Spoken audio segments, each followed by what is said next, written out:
Breaking news po ito no, nako. Bata po. Wasak yung buong katawan, nagkahiwa-hiwala yung paa, tsaka yung kamay, no? Dahil po yan sa pasabog, dyan sa may Jose Abad sa may City of Manila.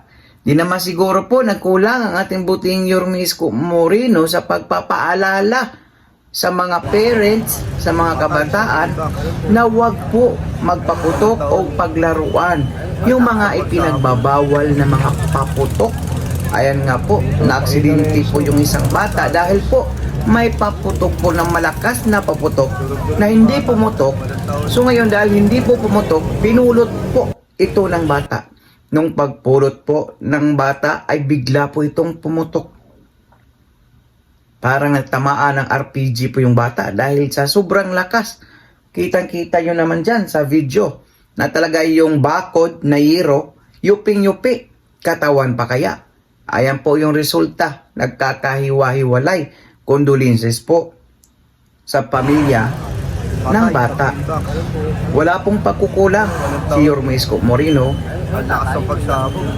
ang Pamalang City of Manila sa pagpapaalala sa mga kabataan, sa mga constituent, sa mga Manileño na huwag po kayong maglaro, mapaputok sa mga ipinagbabawal na paputok, lalo na po yung nakapaminsala, nakapamatay, o napakalakas na paputok. Dahil yan po talaga yung resulta. So siguro, yung mga parents po natin, di po natin din masisisi yung mga magulang dahil sa sobrang busy sa paghanap buhay. Di na po nila napansin na yung anak po nila doon na sa lansangan. Nakikipaglaro kay kamatayan. Di rin po natin masisisi ang City of Manila, ang mga kapulisyan, ang mga barangay tanod, dahil hindi po lahat nababantayan po nila. Ha? So ang dapat gawin, mag-ingat po. Huwag po tayong gagawa sa mga ipinagbabawal. Baka magaya kayo dyan. Ha? Leksyon na po yan sa mga kabataan. Hindi man lang sa mga kabataan, sa mga malalaking tao. May isa pang nangyari dyan. Yung nakamotorsiklo, yung paputok na malakas na paputok, goodbye Philippines yata yun, ang tawag ng paputok na yun. Nilagay po sa gitna ng kalsada. Dumaan po, timing, yung nakamotorsiklo. Butin lang po nakaiwas, biglang liko sa mayuko. Nakaiwas po siya sa disgrasya. So talagang magiging po tayo, responsable sa lahat na bagay. Kahit na hindi malakas na paputok, yung mga maliit na paputok lang, magiging responsable po tayo. Huwag po tayong irresponsable. Baka po tayo malason, maputukan, makadamay po sa ibang taong naghanap buhay, nagsalubong ng bagong taon para sa kapayapaan, sa pagbabago. Tapos mapahamak nyo pa. Kaya po magiging responsable po tayo, especially sa pag-inom. Ha? Dahil once na makainom ang tao, doon na lumalabas yung pagka-artistahin. Yung pagkamayabang, di po natin maiwasan yon. Kahit hindi tayo mayaman, o kahit mahirap tayo, once na nakainom yung tao, siyempre, relate tayo dyan. Dati tayong manginginom. Buti nga lang dito sa Saudi, wala nang alak. Once na makainom yung tao, nasubrahan ng 1 litro yung katawan, imbis na ilagay sa utok, nilagay sa tiyan. Yung mayabang. Mga triangle, hinahawakan. Sweeties, lahat ng paputok. Yung bang parang naisip sa sarili, yakang-yaka ko to, kayang-kaya ko to. Kayang-kaya ko labanan yung pulbura ng isang paputok. Kaya po, magiging responsable po tayo. Huwag po tayong irresponsable. Iligay po natin, tandaan po natin, yung pagsisisi nasa huli. Walang pagsisisi na nangunguna.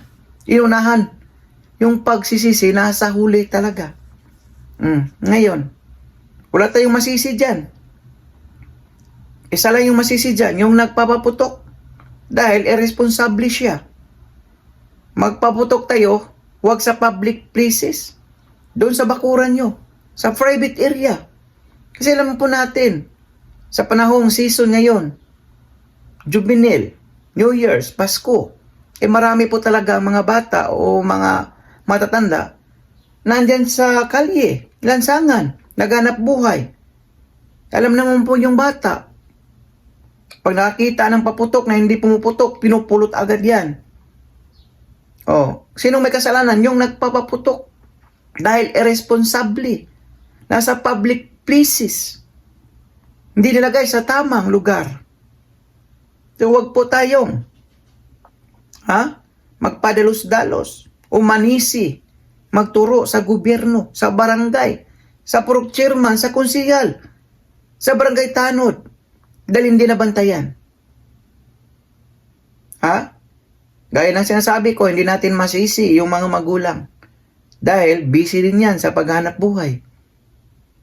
Isa lang masisi dyan, yung irresponsable nang nagpapaputok. Kawawa, mag-New Year, na wala ng isang pamilya, isang kamag-anak, anak. Dapat mag-ingat po tayo palagi. Be vigilant always. Wherever you go. Dahil sa panahon ngayon, maraming mga ligaw na bala. Isa din yan. Isa din po yan, yung mga ligaw na bala. Yung papahiro-hiro nating may mga baril dyan. Kahit paputok yan sa taas, mas malakas yung impact. Dahil sa gravity. Pag tumama sa ulo mo yan, tagos. Kaya mag-ingat po tayo palagi. Magiging irresponsible talaga sa lahat ng bagay. Sa pagpapaputok, sa pag-inom, lahat. Dahil marami pong nadidisgrasya sa panahon ng Kapaskuhan. Hindi mo lang natamaan sa baril, but cause naputulan ng kamay, daliri, dahil sa paputok. Kaya mga magulang, please po, paalalahanan nyo palagi yung mga anak nyo. I-monitor nyo palagi. O kahit busy man kayo, mag-iwan kayo kung sino yung nakakatanda. Dahil hindi po masakit po mawalan ng kamag-anak, ng anak, ng ama, ng ina. Sa ngayon pa, mag-New Year, napakahirap. Kaya mag-ingat po tayo palagi. Especially magdasal po tayo palagi. Tapos iwasan talaga yung isang panawagan sa ating gobyerno sa City of Manila. Iwasan po yung mga pinagbabawal na paputok. Mabuti pa maglaro lang kayo yung spark ang tawag noon, yung pailaw-ilaw lang na hawakan. Hindi po delikado yun. Yun po. Mag-ingat po Ingat po tayo palagi. Please follow, like, and subscribe. So for now, I'm God Manila. God first, God be so peace. Bye-bye. Yo! Dudoy 2.0. Sa vlog na to, wag kang bibitaw, bro. Yeah, let's go. Yo, Dudoy palaging andito. Balitang totoo, walang plastikan dito. Sa politika o simpleng usapan, hatid ay raw vlog, diretsong katotohanan. Dudoy 2.0. Laging trending ang kwento. Sa YouTube, hanap mo to. Political vlog na swak sa'yo. Para na't makiride, wag na magpahuli. Sa bawat issue, may banat si Dode.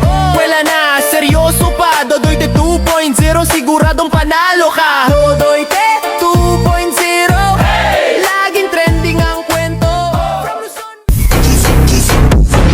Pagpalain kayo ng buong may kapal. Manila! God first!